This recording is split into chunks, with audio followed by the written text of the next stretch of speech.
ngena inyosi mazibume ngoba banxaniwe ekhaya kulo mangi nemhlonhlo. Waselalini lo. Litendo niye. Oh.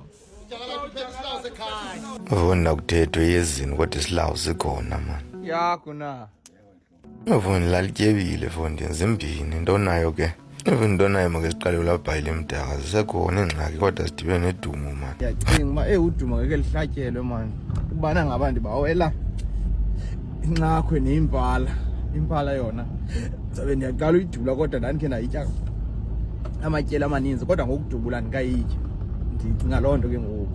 Fondi ziyagalala inqwelo ngoba ikhona ingxaki qha ke ayimbanga ngolo hlobo nalapho funeka nje ingcuthwe nje bento zabo bayikhwelise.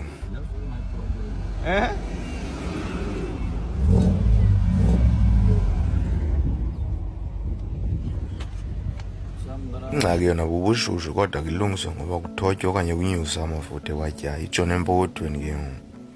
Icala kugqibekile kuba ke into ingxaki ibikhona ibithi xa inobushushu obunyukayo bufikelele ufumanise uba umbane uhlusenyuka ngoku uzinzile ke ngoku nje uzinzile hayi ke andinangxaki. Wena ungabi nani mani ndawukhululeka ke ndiboma ke njengala mantshontsho ingathi aza kakuhle ayathembisa xa uke wathethe ezini kwawuvela into iwatyonke kodwa kakunani into zedolophu ziyabhida okuzama kona ndizamile babekwe wanzima kwanjengamadolo kule ndawo kodwa ndibhida abantu bedolophu.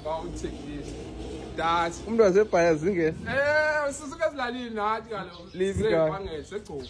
Ngivone nokuhlala ndinyuka kule mimango ngandidza licingo ndiva udumo lihlatyelwa lweenyosi andidibana nosukwini apha esithi uyazifuna iinyosi ndibona uba hayi funa ulilanda ibuyamba koosukwini nolapho unoduba ngokuqinisekileyo. But otherwise, I enjoy the videos, man. We'll see you in a go.